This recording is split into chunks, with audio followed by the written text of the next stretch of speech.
The morning Elliot Carmichael found the girl sleeping on his front steps, he almost didn't see her at all. It was 5:47 in the morning.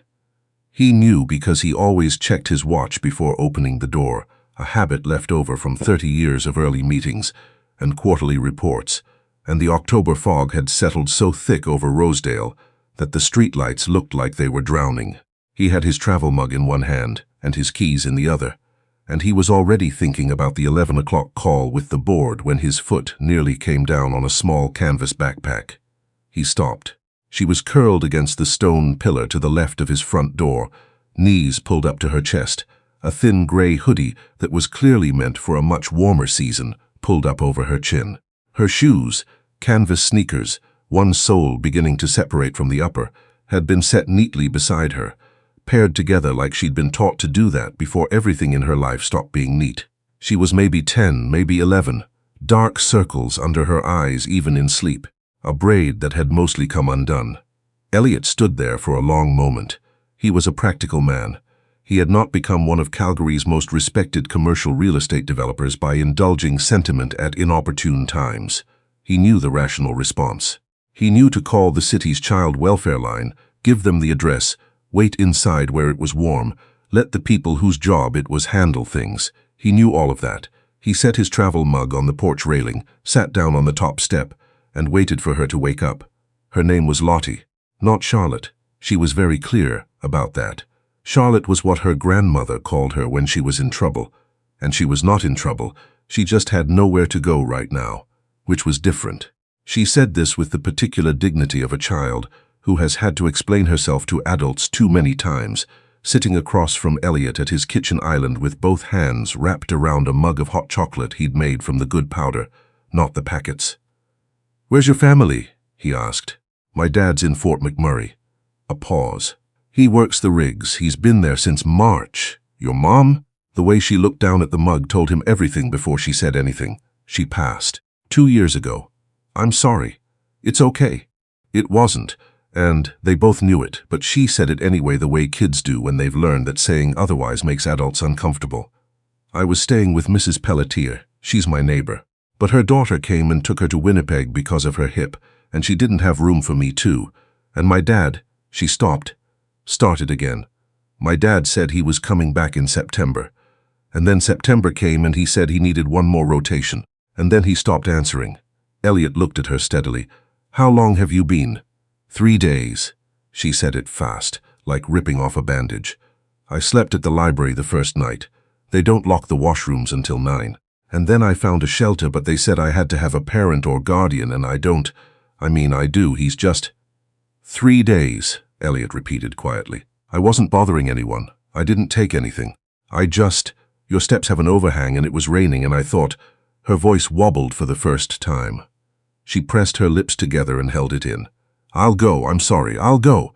Finish your hot chocolate," Elliot said. She blinked. "It's cold outside, and you haven't eaten, and you're not going anywhere until you finish your hot chocolate. After that, we can figure out the rest." She looked at him for a long moment. The look children give adults when they've been disappointed enough times that they've started fact-checking hope before they let it in. Then she looked back down at her mug and took a careful sip. His name was Elliot Carmichael, and he was 53 years old, and his house had 6 bedrooms, which was 3 more than it had ever needed. He and Patricia had bought it 22 years ago when they still believed they would fill it. That hadn't happened, not because of anything tragic, just because life had turned out to be a narrower corridor than they'd imagined when they were young, and Patricia had moved to Vancouver 4 years ago with a gentleness that had hurt more than anger would have. They still talked, occasionally. He still kept the guest room at the end of the hall, exactly as she'd left it, though he couldn't have said exactly why. He had a housekeeper who came Tuesdays and Fridays, an assistant named Brendan, who managed his schedule with obsessive precision, a personal trainer he saw on Mondays and Wednesdays whether he wanted to or not, and a golden retriever named Biscuit, who was 11 years old, and had recently developed a profound distrust of squirrels. He had a full life, according to any reasonable metric. He had long since stopped noticing how quiet the house was. He called his lawyer, Gerald. Not Gerald Fitch, a different Gerald, who referred him to a family services contact, who explained what the process of emergency temporary guardianship looked like, while Lottie sat in the living room watching Biscuit try to fit his entire head under the coffee table. He called a colleague at the city who knew someone at child welfare. He spent 2 hours making calls and sending emails and pulling strings he hadn't used in years, and by noon he had a clearer picture of Lottie's situation than she did herself. Her father, a man named Dale Novak, had been unreachable for 6 weeks, not because he had abandoned her. Elliot needed to believe that, at least provisionally, but because he'd been injured on the job and was in a rehabilitation facility outside Edmonton that apparently had a bureaucratic approach to family notifications that bordered on criminal. The facility had contacted a next of kin on file, who was Dale's estranged brother, who had apparently decided that not being his problem was a reasonable response to an emergency involving his 10-year-old niece. Lottie, meanwhile, had been navigating the world with a backpack containing 2 changes of clothes, a library card, a Ziploc bag of crackers, and a stuffed rabbit named Gerald. Elliot did not mention that Gerald was also his lawyer's name. It felt like the wrong moment for that. "Can I see him?" she asked when Elliot explained about her dad. "My dad. If he's in Edmonton, can I see him?" "I'm working on it," Elliot said. "But right now, how would you feel about staying here for a few days while I sort this out?" The look again, the fact-checking look. "You don't have to do that," she said carefully. "I know I don't have to." He thought about the 6 bedrooms, about the quiet, about the way Biscuit had already fallen asleep with his head on her knee, which the dog had never done with anyone who didn't deserve it. "But my dog seems to like you, and that's pretty much my only criterion for house guests." She was quiet at first, in the way of children who are not naturally quiet but have learned that making themselves small makes things easier. She ate what was put in front of her, without complaint, said please and thank you with a precision that broke his heart a little, and spent a lot of time sitting by the window in the spare room with Gerald the rabbit in her lap, looking out at the elm tree in the backyard. But she was also, when she forgot to be careful, funny, unexpectedly, sharply funny, with a dry delivery that didn't belong on a 10-year-old's face. The first time she made him laugh, genuinely laugh, not the polite executive chuckle he'd been giving for years. She looked so surprised that he laughed again. It happened over breakfast on the 3rd morning. He had burnt the toast again because he had never quite learned to manage the toaster in a house where someone else had always handled breakfast, and he was standing at the counter, scraping black crumbs into the sink with a butter knife, muttering under his breath when Lottie appeared in the kitchen doorway in her socks. "Did you know," she said, watching him with a perfectly neutral expression, "that you can also just use the settings dial on the side to not burn it?" He looked at her. "I'm just saying," she said, "that the dial is right there." He looked at the toaster. The dial was, in fact, right there. "I've had this toaster for 11 years, he said. "And yet," Lottie said, and sat down at the island. He didn't say anything for a moment. Then the laugh came out of him like something that had been waiting, and she grinned, a real grin. Not the careful, polite smile she'd been giving him. And something shifted in the house that morning, some barometric pressure change he couldn't name but could feel. He enrolled her in school because she needed to be enrolled in school, and because staying home watching television was not something Elliot could allow himself to feel comfortable about. The school 3 blocks away had space, in the grade 5 class. He drove her the first morning, which she accepted without complaint, and then she asked if she could walk the next day. And he said he'd walk with her, which she clearly hadn't expected but didn't object to. It became a thing. The morning walk. She talked about her old school in Bridgeland, about her teacher there, who had read them The Phantom Toll Booth aloud after lunch on Fridays and done voices for every character. About her best friend Priya, who had moved to Toronto in June and still sent her voice messages sometimes. About how she'd been teaching herself to draw maps, not real maps, made-up ones, with countries that had names and borders, and little illustrations of what kind of animals lived where. He listened. That was something he'd gotten out of the habit of, real listening, the kind where you're not also composing your response or checking the time.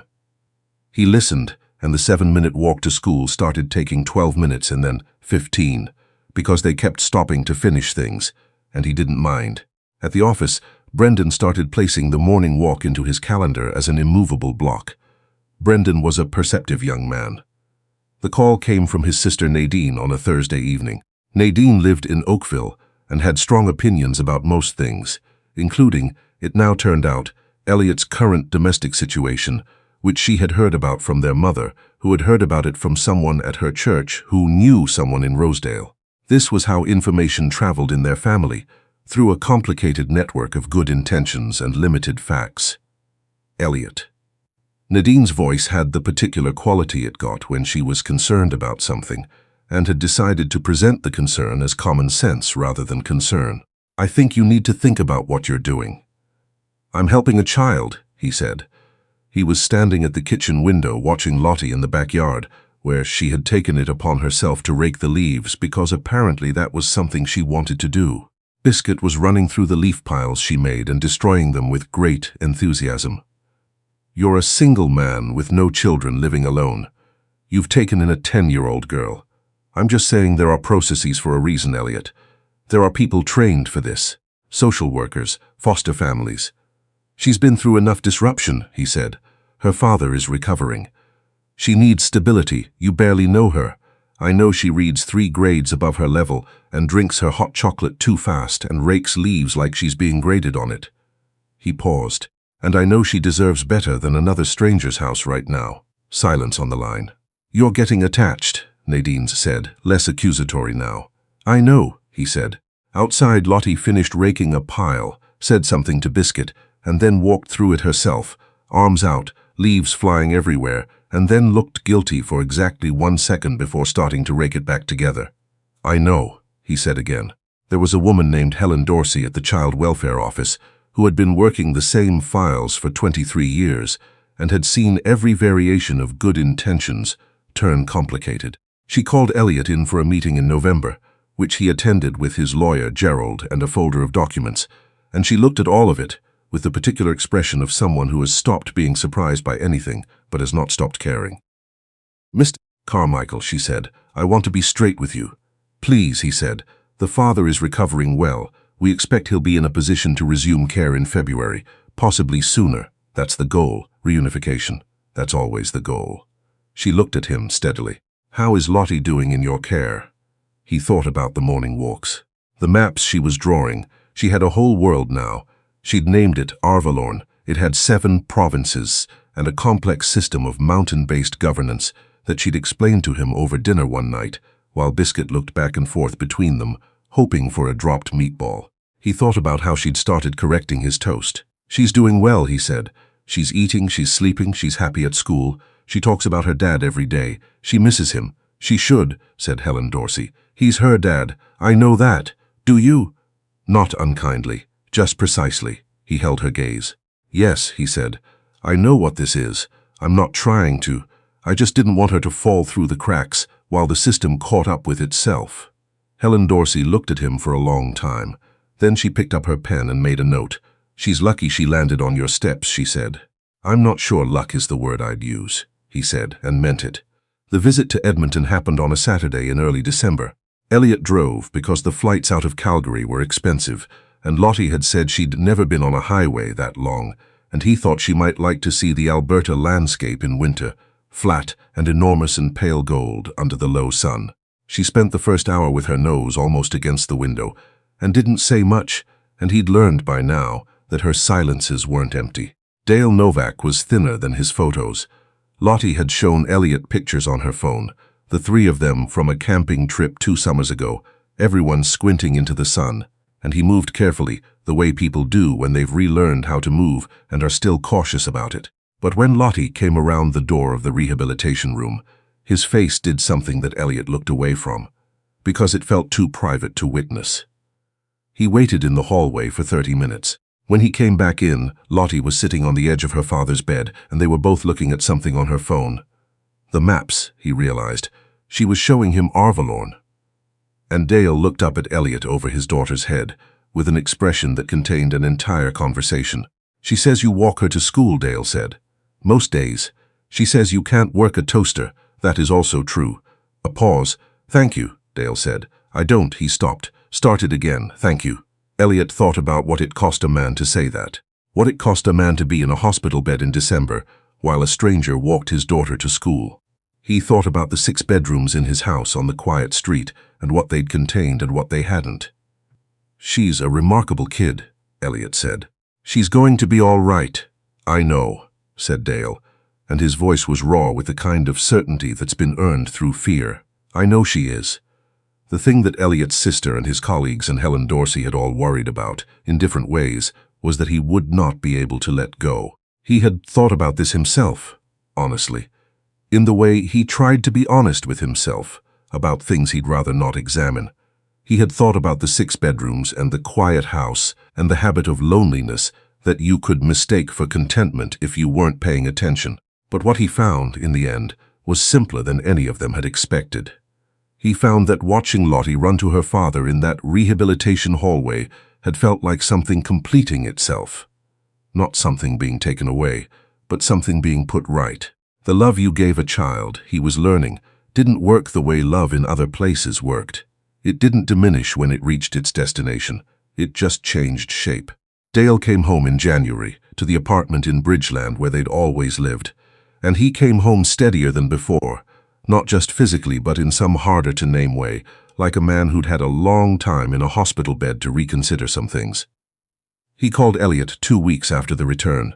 "She wants to know if she can show you the new provinces," Dale said. She added 3 more. "There's some kind of political situation happening with the Northern Territories." "I would be very interested in that," Elliot said. "Saturday?" Saturday. There were Saturday dinners for a while, and then they became something else, not formal, not scheduled, just a thing that happened, the way that certain people find their way into your life through a side door you didn't know you'd left open. Dale was quiet and careful, and took nothing for granted, which were qualities Elliot respected. Biscuit, who was now 12 and had slowed down but had not reconsidered his position on squirrels, fell asleep at Dale's feet, the first time he visited, and stayed there for 3 hours. Lottie finished her map of Avalon in March. It was enormous. 3 pieces of paper taped together, with colored pencil and fine-tipped marker, every province named and detailed, mountain ranges and rivers, and the small, careful drawings of creatures that lived in different regions. Something like a wolf in the Northern Territories, something like a heron along the coast, a tiny creature in the Central Plains she called a vorolin, that she said was like a prairie dog, but with better opinions. She gave it to Elliot framed. He wasn't expecting it. She put it on the kitchen island one Saturday and stepped back and looked at her shoes in the way she did when she wasn't sure how something would land. And he looked at it for a long time without saying anything. "You don't have to hang it," she said, to the floor. "I just thought, you listened to all of it, the whole thing, when I was telling you about it. Most people's eyes go somewhere else when I talk about it for too long, but yours didn't." Elliot looked at her. He thought about the morning walk, about the dial on the toaster, about a small child asleep on cold stone steps in October fog. He thought about the particular bravery of a 10-year-old who had learned to not ask for too much, and then slowly in a warm kitchen with a golden retriever, and a man who was still learning how to listen, had started to believe again that wanting things was allowed. "It's going up in the living room," he said, "the big wall by the window, so I can see it in the morning." She looked up. "Okay," she said, and she smiled. The real one, the one that had taken 2 weeks of hot chocolate and burnt toast and morning walks to find. And Elliot thought that the house, which had been many things over the years, had never once felt so much like the right size.